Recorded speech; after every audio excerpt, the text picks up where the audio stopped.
Hey there, this is Clay. Welcome back to Relationship Inner Game. Today we're going to be talking about 7 things that don't lead to commitment and exclusivity with your ex, right? So in the past video we talked about what does lead to commitment and exclusivity, and today I want to talk about and dispel some common beliefs and myths and stumbling blocks that people have on the way towards getting a commitment and exclusivity with their ex. Okay, so the very first thing that does not lead to commitment and exclusivity with your ex is having sex with them. I know a lot of people will use sex as like the back door to getting sort of commitment and exclusivity. Especially if you're concerned a lot about attraction or the friend zone or something like that. You know, it's often very common for people to focus on like that sort of polarizing sexual chemistry and stuff like that. And they think if the sexual vibe is there, if the flirting is there, if all of that stuff is there, then I'm clearly not in the friend zone, which means I'm clearly in good standing to get back together with my ex and get a commitment from them, right? Well, first of all, you don't need to worry about the friend zone. We've talked about that a ton. We'll probably have links somewhere on this page, maybe in the description below, to resources on that. But beyond that, you know, sex is just sex. And if you're trying to use it as a sort of trick or a trap to get some sort of commitment from somebody, like, you know, haha, we had sex, therefore you must commit to being my boyfriend or girlfriend or something like that, then it's just not going to work, right? Number one, it's going to start things off on the wrong foot. I mean, it's going to seem like, okay, well, I just had sex with you because I just wanted you to, you know, come back to me, right? And that's not going to feel very good. It's going to feel kind of icky, and it's going to make them kind of pull away, and they're going to be like, who are you? Why would I want to?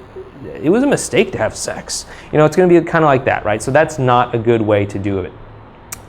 If there's any sort of like implicit sort of under the radar sort of like quid pro quo kind of thing going on in your mind, that's usually a sign of what we call a covert contract, and it's usually a pretty bad thing. It's not going to really get you what you want out of love or out of life. So I'm going to strongly recommend that you kind of avoid that kind of thing and just kind of erase it from your mind.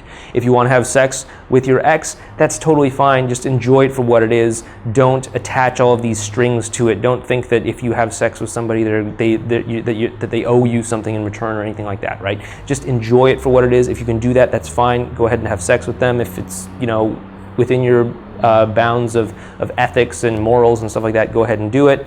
Otherwise, you know, I'm gonna recommend that you pass it up, okay? So, thing number 2 that does not lead to connection with your ex is making a strong logical reason why the two of you should get back together. Now, you know, oftentimes a lot of people will try to reason with their ex. They'll try to talk some sense into their ex. They'll try to explain to them why it makes sense for them to get back together, why things are going to be different. You know, oh, you know, it's okay. I've already quit smoking, so the house won't smell like cigarettes anymore, or whatever, right? They're just kind of making this like logical explanation about why they should get back together. And unfortunately, this is all happening up in the head, right?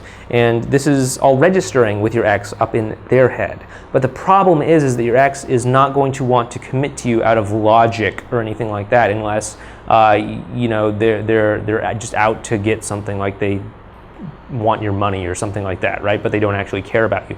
If they actually loved you and if they actually wanted to commit to you, that choice is going to come from their heart. That action is going to come from their heart.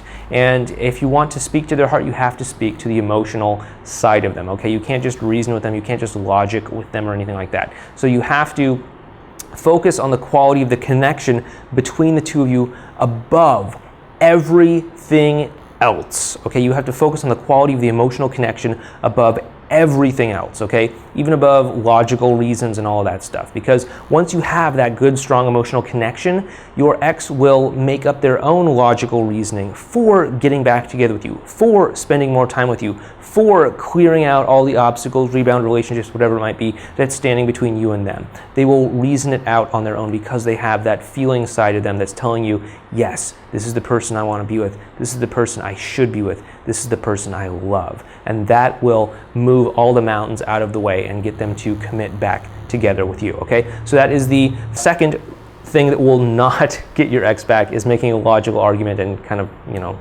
spoiler alert, the emotional connection is going to get your ex to commit to you again. But the third thing that is not going to get your ex back together with you again is begging, pleading, promising things are going to be different. I think most people out there who are watching this video probably know this from experience. Most people, when they go through the breakup and stuff like that, they do at least a little bit of begging and pleading and promising things will be different and stuff like that.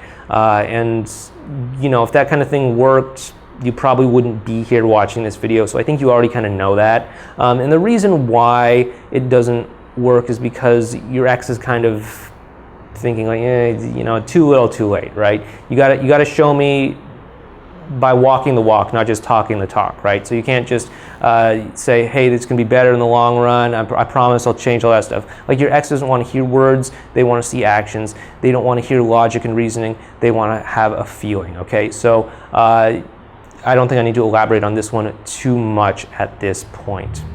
The fourth thing that won't get your ex back is a grand romantic gesture, okay? So this could be anything like, if you were in a long distance relationship, flying across the country to surprise them with a wedding proposal, or writing a love poem for them, or writing a song, or sending them gifts in the mail, or spending a lot of money on some sort of extravagant jewelry or something like that, or singing to them outside of their balcony window at night, or something along those lines, right? Those would be a grand romantic gesture. And this kind of thing rarely works. And the reason why is because it's so focused on the event, right? It's so focused on the event. So there are really two kinds of ways that people often try to get their ex back. One is by focusing on the events along the way, right? So these are like the things like what you say, what you do, all of that stuff. And when you're focusing on the event, you're thinking about like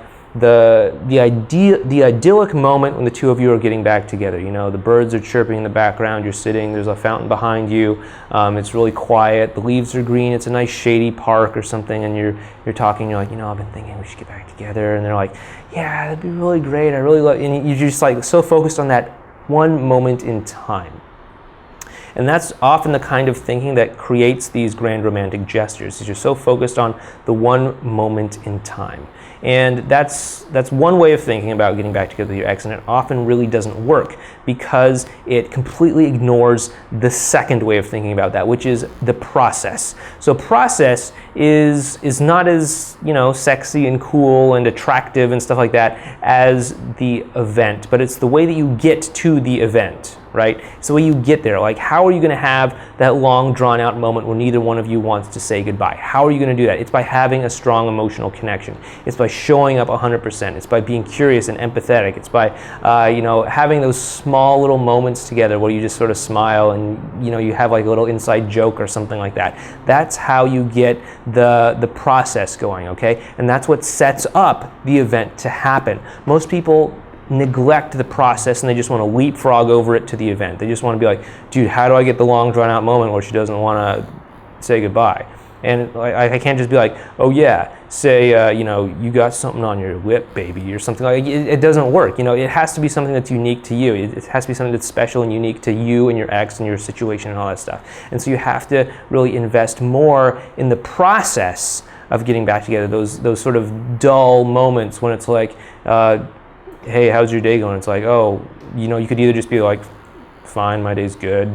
You could be like, actually, I was really hot today. It's a really sunny day out today, and I didn't think I'd be able to do anything, but I actually had to go to the store and buy a fan, and thankfully it kind of keeps me a little bit cool. And actually sharing a little bit more about yourself, right? And it actually is going to be one of those small little moments that shows your ex, hey, I'm open, I'm vulnerable, you can share with me more, we can actually bond more together and stuff like that. It's these small little process moments that are going to lead to these big event moments, okay? So you want to focus more on the process, the small, dull, seemingly ordinary, seemingly inconsequential moments that are actually taking you step by step up this staircase consistently over time towards getting back together, rather than the big romantic gestures, okay? The next thing that will not get your ex back together with you is delivering an ultimatum. Now, most people know that ultimatums aren't a good idea, but they do them anyway. And I know why. I know because it makes you feel powerful to draw a line in the sand. It makes you feel like self-righteous and all of that stuff. And it's a good change of pace, because oftentimes when people are going through breakups and they want to get their ex back, they often feel powerless. And so sometimes like switching up that energy can kind of feel good, right, for a brief moment, until you realize that when you back someone in a corner and force them to choose to do it your way or not at all, they'll often just choose not at all. And so you should never ever deliver an ultimatum unless you are 100% okay with your ex choosing the option that you don't want them to choose, okay? So you have to be prepared to follow it up and follow through with your ultimatum if you are going to deliver it. With that said though, the biggest encouraging thing out there is having a strong emotional connection. And ultimatums are not very good at causing strong emotional connections to occur unless those strong emotions are anger and frustration and stuff like that. And I don't think those are generally things you want your ex associating with you if you want to get back together with them, okay? So focus on the emotional connection, not so much on the ultimatum, okay? We all know ultimatums aren't very good, so kind of cut back on that stuff, okay? Next thing that does not get your ex back together with you is reminding them of how great the past was and how wonderful the past was, right? Because your ex also knows how bad the past was. Your ex also knows and remembers how things were really, really bad, and how they were so bad they had to break up with you, and how they were so bad that they had to walk out the door, right? So by bringing the spotlight back to the past, you're really just kind of bringing the spotlight back to all the reasons why they don't want to work things out with you, okay? So don't try to revive the past. Don't try to resurrect the past. I'm sure the two of you had great times together, but there was probably something that didn't work out as well. And so you don't want to have the focus on the past. You want to have the focus on how good things are feeling now, on how much the connection is happening right now in the present moment, okay? Not on the past. You have to have a relationship that is based on things that are happening right now in the present moment, not on just sort of reliving the past and living off the fumes and the remnant espers of the past or anything like that. But you want to have a relationship that's based on the future and the present and how good things are feeling now, and so that your ex can start to project how great that's going to continue to unfold into the present, okay? And so always, again, kind of broken record here, but always focus on the quality of the emotional connection that you have right now, okay?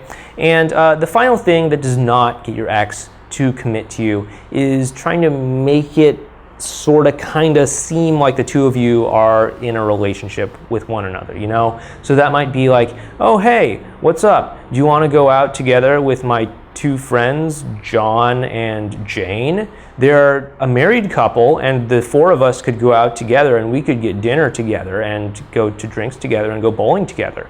It would almost be like a double date, right? Like, you know, that's the kind of thing where you're like trying to make it seem like the two of you are in a relationship, right? Because you're like next to another couple and it's like, oh, well, it's two couples, right? And so, you're like, yeah, dummy, come on, get it in your head. Like, we should get committed. We should get back together, right? And that doesn't really work because, again, it's kind of a covert contract sort of thing, but it's also kind of not focusing on the quality of the connection in the present moment between the two of you. It's kind of more focused on making it look or seem like something that maybe is not actually happening on the emotional level, right? So you want to have the emotional connection with your ex if you want to have like the real strong, rock, sturdy relationship that I think you really want, right? Like nobody just wants to have like the checkbox of like, hey, I'm in a relationship on Facebook, right? You actually want to have like the connection between each other where it's great, where the sparks are flying, where there's chemistry, where the hours just sort of slip by and it seems like only minutes have passed or something like that, right? I think that's what you really want. And if that's what you really want, don't focus on trying to make it seem like the two of you are in a relationship. Instead, just focus on having that kind of connection, and the relationship will follow. Okay, so again, these have been 7 things that do not lead to connection with your ex. If you would like to learn more about what you can do to actually have those kinds of interactions with your ex that have a great emotional connection right now in the present moment, that actually bring the two of you back together, please head on over to my website, relationshipinnergame.com, where you can sign up for my newsletter so I can send you strategies, advice, tips, things like that that'll help you get back together with your ex. Okay, so please go ahead and sign up over there. Thousands of people have done it over the years, and a lot of them are actually back together with the people that they used to call their exes. So I don't like to brag too much, but if you'd like to perhaps join them, maybe a good step would be to sign up for the newsletter over at relationshipinnergame.com. Again, this has been Clay, and I'll see you over there maybe, or if not, in the next video. Thanks.